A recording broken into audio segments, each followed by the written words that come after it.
La chambre basse du Parlement bicaméral somalien a élu Saadia Yassine Haji Samatar comme premier vice-président du Parlement du pays. C'est lors du dernier tour du scrutin que la nouvelle vice-présidente du Parlement somalien s'est vue recueillir 137 voix, battant Mohamed Ali Omar alias Ananou qui en a obtenu quant à lui 107 voix. Avec cette élection, Samatar devient ici la première femme à être élue à la tête du Parlement dans une société largement patriarcale. Soulignant que l'élection de Madame Samatar à la coprésidence du Parlement somalien est la première étape vers une plus grande participation des femmes à la prise de décision au niveau national selon les autorités.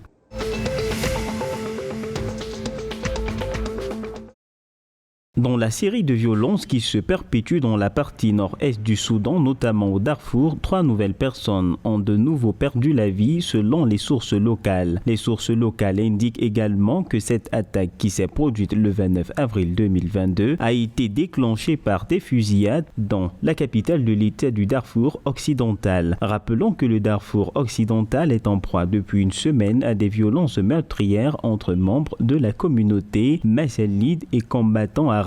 D'après les autorités locales, les causes directes des fusillades restent inconnues pour l'instant.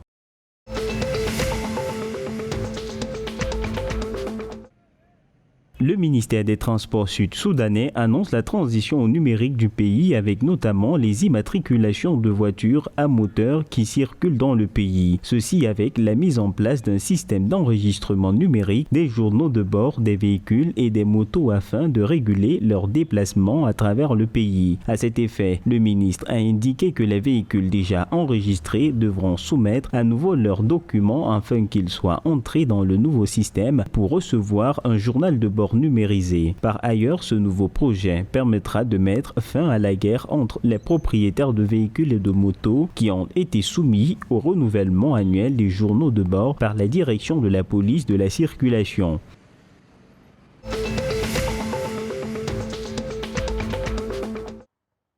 Le Rwanda a signé un accord de coopération économique et technique avec les Émirats arabes unis en vue de renforcer les relations bilatérales entre les deux nations dans divers domaines d'intérêt. Le point de départ de cette nouvelle coopération sera la consolidation de la collaboration économique et technique ainsi que le renforcement des investissements et de la coopération économique en plus de l'accélération des projets entre les deux nations. Pour le président rwandais Paul Kagame, la relation entre les Émirats arabes unis et le Rwanda se développe régulièrement, notamment sur le plan coopératif au profit des deux nations.